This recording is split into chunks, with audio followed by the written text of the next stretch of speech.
Lyca production Subaskaran தயாரிப்பில் super star Rajinikanth சிறப்பு தோற்றத்தில் லால் சலாம் பிப்ரவரி 9 முதல் திரையரங்குகளில். நினைவில் நிற்கும் திருமணப்பட்டு விவாஹா தி சென்னை சில்க்ஸ். மேடையில் அமர்ந்திருக்கும் பெரியவர்கள் அனைவருக்கும் வணக்கம். இங்கே வந்திருக்க பத்திரிகை ஊடக நண்பர்கள் அனைவருக்கும் வணக்கம். பைரி எனக்கு எப்படி அறிமுகமாச்சு அப்படின்னா, சக்தி அண்ணா மூலியமாக தான் அறிமுகமாச்சு. கிட்டத்தட்ட ஒரு 8 மாதத்துக்கு முன்னாடி பைரின்னு நான் ஒரு படம் பார்த்தேன். 8-10 மாதம் இருக்கும். பைரின்னு ஒரு படம் பார்த்தேன். அது போஸ்ட் ப்ரொடக்ஷன் போயிட்டுருக்கு. அந்த படம் வந்துச்சு அப்படின்னா ஒரு மிகப்பெரிய அதிர்வே இருக்கும் அப்படின்ற அளவில் சொன்னார். அதுக்கு ஒரு வாட்டி சொல்லி விடலை. எப்போல்லாம் நாங்கள் பார்க்குறோமோ, எப்போல்லாம் நாங்கள் பேசுகிறோமோ, அப்போல்லாம் பைரியை பற்றின ஒரு பேச்சு இருந்துகிட்டே இருக்கும். அப்போது இதை எப்படி புரிஞ்சிக்கலாம் அப்படின்னா, சரி பைரியில் வேலை பார்த்தவங்க எல்லாம் புது டீமு, சின்ன பசங்க, அப்படி இல்லைன்னா சக்தி அண்ணாவோட நண்பர்களாக இருக்கலாமா? அப்படிலாம் இருந்தால் ஏதோ ஒரு வாட்டி பேசலாம், 2 வாட்டி பேசலாம். எல்லா வாட்டியுமே என்னை பார்க்கும்போது மற்றவங்கள சினிமா சார்ந்தவங்க, துறை சார்ந்தவங்களை பார்க்கும்போதெல்லாம் பைரி பற்றி பேசுகிறாரு அப்படின்னா, அது முழுக்க அன்பை தாண்டி, அவங்க மேலே இருக்கிற நம்பிக்கையை தாண்டி, அது கலை சார்ந்த ஒரு பதிவு. அது பைரி தான் அதை பண்ணியிருக்கு. அந்த பதிவு தான் அவரை பேச வச்சுக்கிட்டே இருக்குது. அடுத்தடுத்தது பைரி எப்படியாவது எடுத்துகிட்டு போகணும், வெளியில் கொண்டு வரணும் அப்படின்றத ரொம்ப ஸ்ட்ராங்காக பேச வச்சதுக்கு காரணம் அந்த படம் தான். அப்புறமா இதே மாதிரி பேச்சுவார்த்தைகள்லாம் இருந்துகிட்டே இருக்கும்போது, நான் ஒரு 10 நாளைக்கு முன்னாடி என்னை படம் பார்க்க கூப்பிட்டாங்க. சரி நம்ம போய் பார்க்கலாம் அப்படின்னு பார்க்கும்போது, படம் பார்த்து 10 நாள் ஆகிடுச்சு. இன்னும் எனக்கு அந்த படத்தோட அதிர்வு போகல. அந்த படம் தாக்கம் சமீபத்தில் நம்ம படம் பார்த்தேன். இதெல்லாம் நீங்கள் ப்ரெஷ் ஷோ முடிஞ்சோன்னே உணர்வீங்க அப்படின்னு நினைக்கிறேன். மிகப்பெரிய ஒரு அதிர்வு ஏற்படுத்துங்க. இப்போ இயக்குனர் பேசும்போது ரொம்ப வெகுளியாக பேசினார். ஆனால் படம் பார்க்கும்போது அது அப்படி இருக்காது. அவரோட கிராஃப்டில் அவரோட கண்ட்ரோல் இருக்குது பார்த்தீங்களா, அது அசாத்தியமாக இருக்கும்.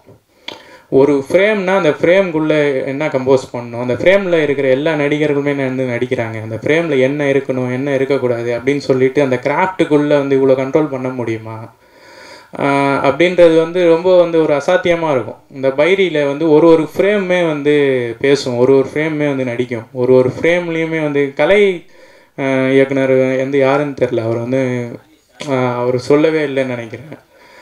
ஆனால் அவரோட வேலை, இயக்குனர் அவர்கிட்ட வாங்கின வேலை, அந்த வாழ்வியலை காட்டினது, இதெல்லாமே ரொம்ப அசாத்தியமாக இருந்தது. குறிப்பாக இயக்குனர் சொன்னார்ல, சின்ன வயசுலேருந்து நான் புறா வளர்க்குறத பார்க்குறேன், அதை நான் பதிவு பண்ணணும்னு நினைக்கிறேன் அப்படின்ட்டு. எல்லாருமே பார்க்கலாம், அது ஒரு ஆவணமாக பதிவு பண்ணலாம், இல்லைன்னா ஒரு காட்சி மொழியில் பதிவு பண்ணலாம். ஆனால் அது சினிமாவாக மாற்றுறது அது ஒரு மிகப்பெரிய தொழில்நுட்ப அறிவு. அது கலை சார்ந்த அறிவு. அதை எல்லாராலையெல்லாம் பண்ண முடியாது. நம்மளும் எவ்வளோ பார்க்குறோம், எல்லாருமே எவ்வளோ பார்க்குறாங்க, 100கணக்கான படங்கள் வருது. ஆனால் அது எல்லாமே சினிமாவாக, கலையாக, உணர்வுகளாக அதெல்லாம் மாறாது. அது மாறணும் அப்படின்னா அந்த இயக்குனரோட அந்த சினிமா தொழில் சார்ந்த அறிவு எந்த அளவுக்கு மேன்மையாக இருக்குது அப்படின்றத தான் என்னால் பார்க்க முடிஞ்சுது. இன்னமும் சொல்லணும் அப்படின்னா, இது ஒரு புறா சண்டை, புறா பந்தயம் அப்படின்னு கணக்க முடியல.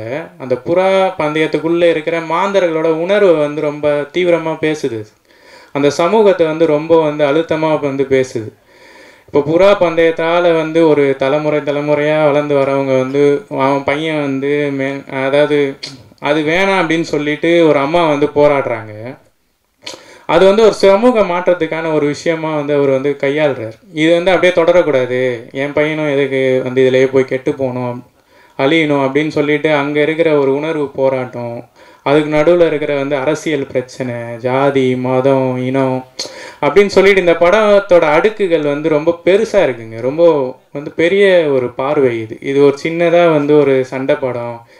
வைலன்ஸ் எல்லா படத்துலையுமே வைலன்ஸ் இருக்குன்னு வச்சுக்கோங்க. வன்முறைகள் இல்லாத படமே இல்லை இப்போது. ஆனால் அதுக்கு எல்லாமே அர்த்தம் கிடையாது. இப்போது பைரி எடுத்துக்கிட்டிங்கன்னா அதுலேயும் வெட்டுறான், குத்துறான்.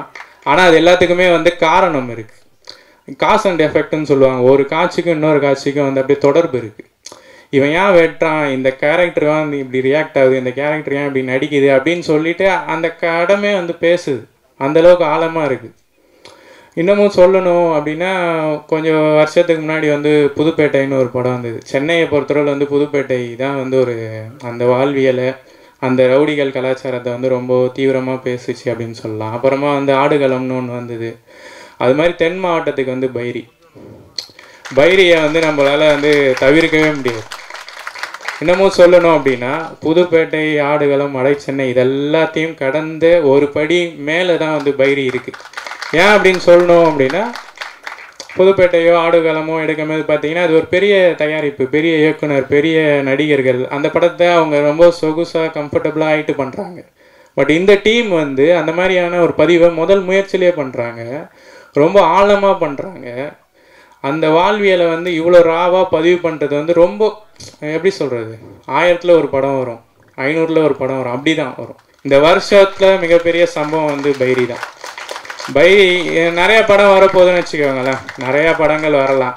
ஆனால் 2024 வந்து பைரியை விட்டுட்டு நீங்கள் வந்து சொல்ல முடியாது.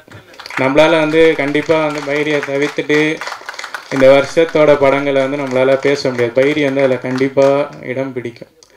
கண்டிப்பாக அதே மாதிரி சின்ன படம் பெரிய பசம் அப்படி பேசிகிட்டே இருந்தாங்க. என்னை பொறுத்தவரை வந்து ப்ரெஷ் ஷோ பத்திரிகையாளர்கள் பார்க்குறதுல தான் பார்த்தோன்னே அது சின்ன படமாக பெரிய படமான்னு மாறிடும். பெரிய படங்கள் எல்லாம் சின்ன படங்கள் ஆகிடும், சின்ன படங்கள் எல்லாம் பெரிய படம் ஆகிடும். ப்ரெஷ் ஷோ முடிஞ்சிச்சு அப்படின்னா பைரி வந்து அதுதான் டாக் ஆஃப் த டவுனாக இருக்கும். மிகப்பெரிய ஒரு சம்பவத்தை நிகழ்த்தும் அப்படின்னு நான் வந்து நம்புகிறேன். இந்த வாய்ப்பை கொடுத்த எனக்கு வந்து ரொம்ப நன்றி. எனக்கு ரொம்ப கௌரவமாக இருக்குது. படக்குழு எல்லாருக்குமே வந்து நன்றிங்க. தொடர்ச்சியாக அந்த மாதிரியான படங்களை வந்து பண்ணணும்னு நன்றி.